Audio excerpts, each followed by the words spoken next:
சொர்க்கத்தினுடைய அருமை, அதனுடைய வேல்யூ, அதனுடைய அந்த உயர்ந்த தரம் யோசித்து பாருங்கள்.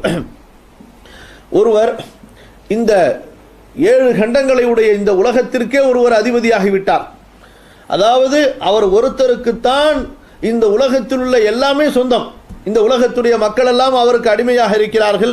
உலகத்தில் இருக்கக்கூடிய கஜானாக்கள், தங்கம், வெள்ளி, மாணிக்கம், மரகதம், வைரம், இன்னும் என்னென்ன செல்வங்கள் இந்த உலகத்திலே படைக்கப்பட்டிருக்கின்றனவோ இவை அனைத்திற்கும், இதனுடைய நிலப்பரப்புகள் எல்லாவற்றுக்கும் சொந்தக்காரராக ஆகிவிட்டார்.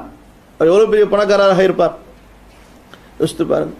ரசூலுல்லாஹி ஸல்லல்லாஹு அலைஹி வஸல்லம் சொல்லுகின்றார்கள், இவை அனைத்தையும் விட உலகத்தில் உள்ள அனைத்தையும் விட சொர்க்கத்திலே ஒரு சாட்டை கம்பு அளவிற்கு இடம் கிடைப்பது. ஒரு சாட்டை கம்பு எவ்வளவு பெரியது? 1 மீட்டர் இருக்கலாம் அதிகப்படியாக.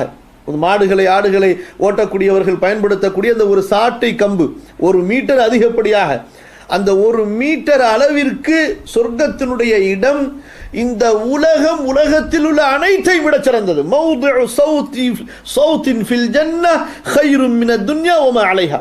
சஹீஹுல் புகாரியுடைய 3350வது ஹதீஸ். ரசூலுல்லாஹி ஸல்லல்லாஹு அலைஹி வஸல்லம் சொல்லுகிறார்கள், சொர்க்கத்திலே ஒரு சாட்டை கம்பு அளவிற்கு இடம் கிடைப்பது இந்த துன்யாவுடைய செல்வங்கள் எல்லாம் கிடைப்பதை விட மிகச் சிறந்தது.